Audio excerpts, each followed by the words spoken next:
Hello. Today we'll talk about sections 2.2 and 2.3, conditional statements and biconditionals. So if we look at different definitions, a sentence that is either true or false is called a statement. Whether a statement is true or false it's the truth value of that statement. When two or more statements have the same truth value, we call them logically equivalent.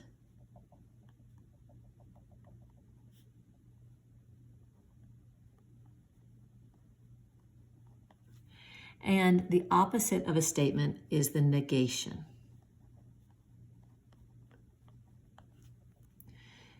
So when we talk about a conditional statement,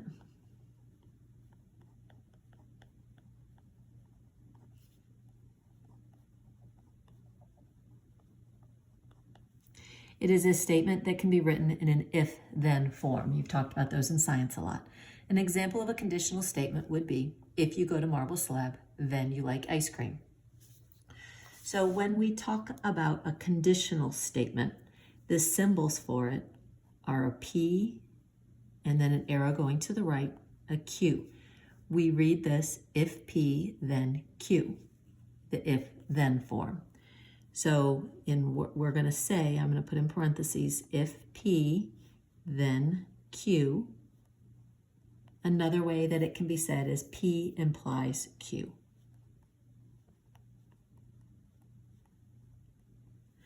So an example, similar to that one, if rain is forecasted, then I'll take an umbrella. If rain is forecasted, then I'll take an umbrella.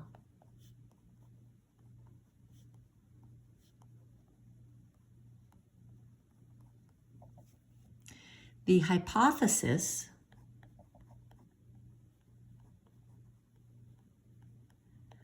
of a conditional statement is the phrase immediately following the word if. So we're going to say that's the P. So right after if, rain is forecasted. When I write the hypothesis, I do not write the if. So rain is forecasted.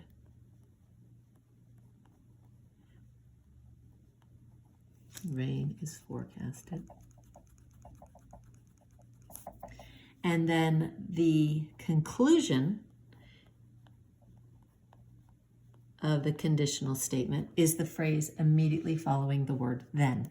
And we call that the Q. So if P, then Q. And we don't put the then, so we just say our conclusion is I'll take an umbrella.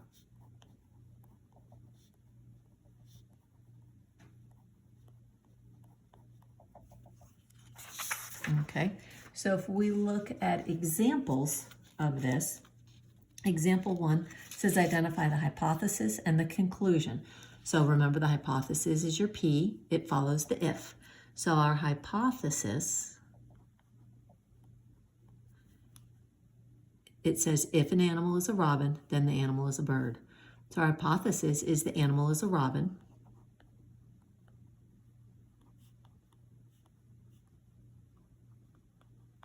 And the conclusion, the animal is a bird.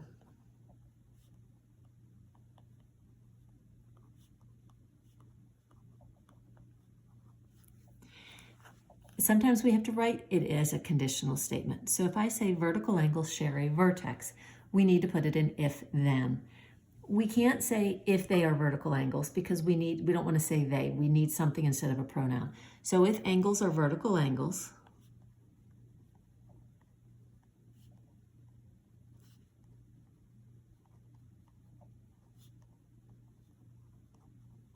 then they share a vertex.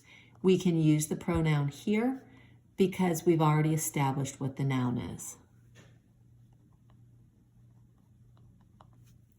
So example 3, determine if the conditional is true or false, given examples, and if false, then find a counterexample.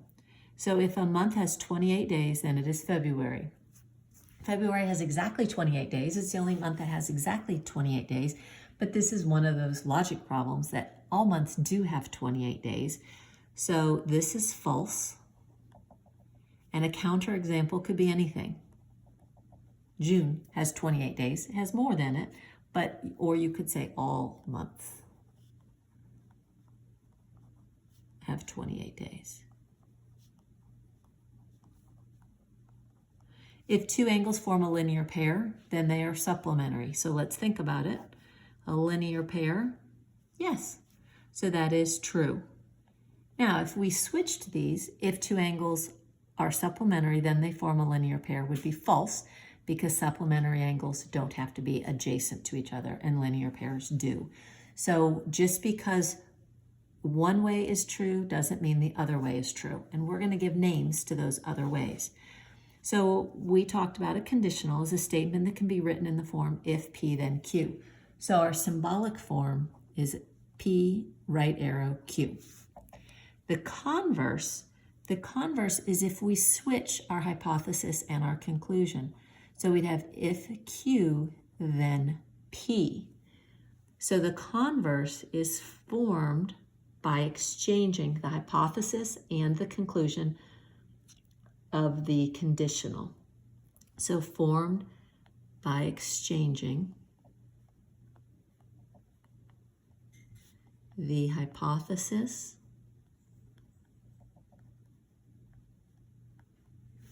and conclusion of the conditional.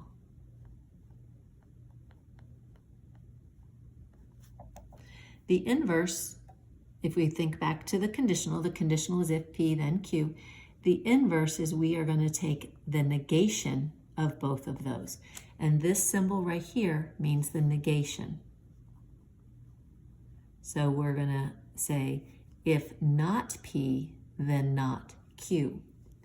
So the inverse is formed by negating both the hypothesis and conclusion. So formed by negating both hypothesis and conclusion. And so the only type that we haven't done yet is we have not taken the negation of this one. So if we take if not Q, then not P, we have formed the contrapositive. So the contrapositive is formed by negating both the hypothesis and the conclusion of the converse, formed by negating both the hypothesis and conclusion of the converse. If you want to do it in relation to the conditional, we would exchange and negate both of those. Okay, and then on to our last page, example 4, last page for this unit. It says write the converse, inverse, and contrapositive of the following conditional. And then what are the truth values of each? If a statement is false, give a counterexample. So if the figure is a square, that's our P, then the figure is a quadrilateral, that's our Q. So our hypothesis is the figure is a square,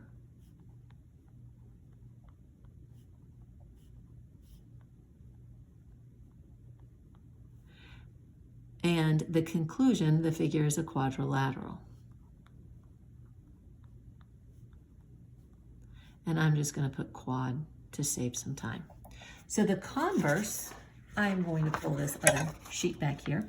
The converse is if Q, then P. So if Q, so the converse, if the figure is a quadrilateral,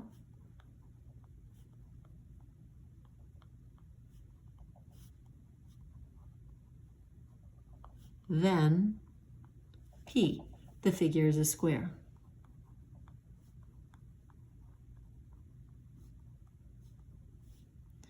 And we have to ask ourselves, is this true or is this false? The figure is a quadrilateral, then it is square. No, there's plenty of other shapes that it could be.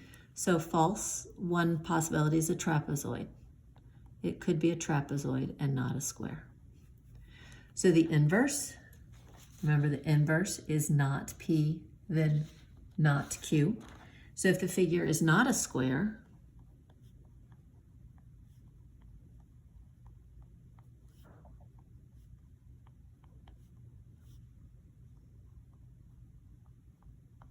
then the figure is not a quadrilateral.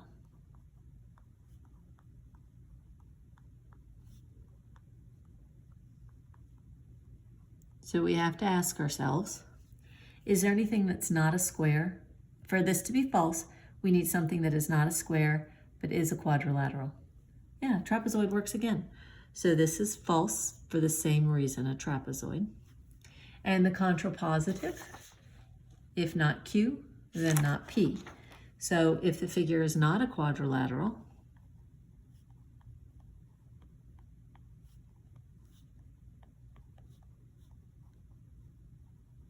then it is not a square.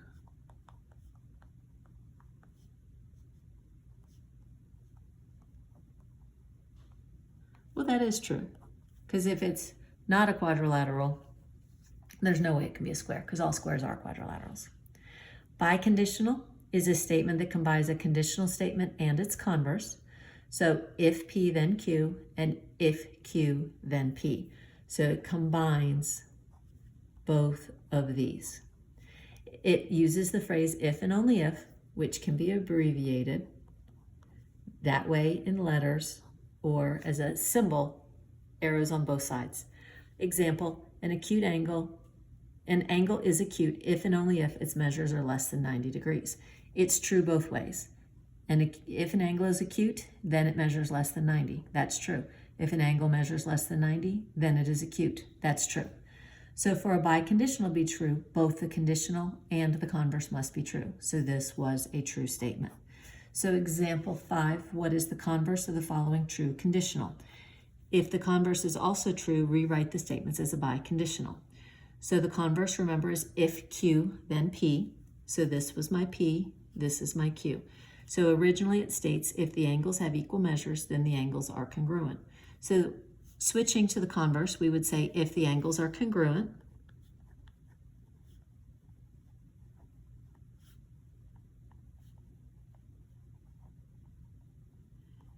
then they have equal measure.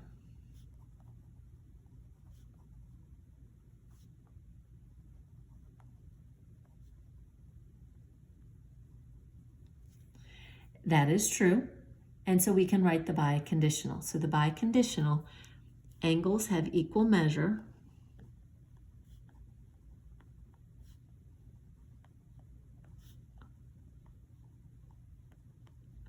if and only if they are congruent.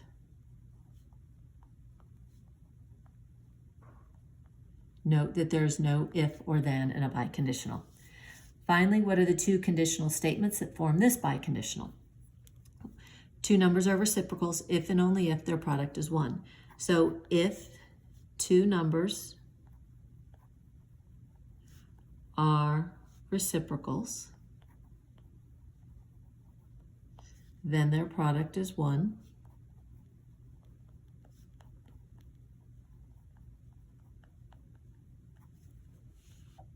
And if two numbers' product is 1,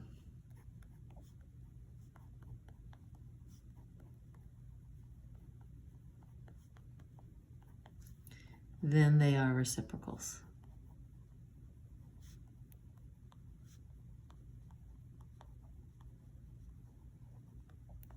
And that's it.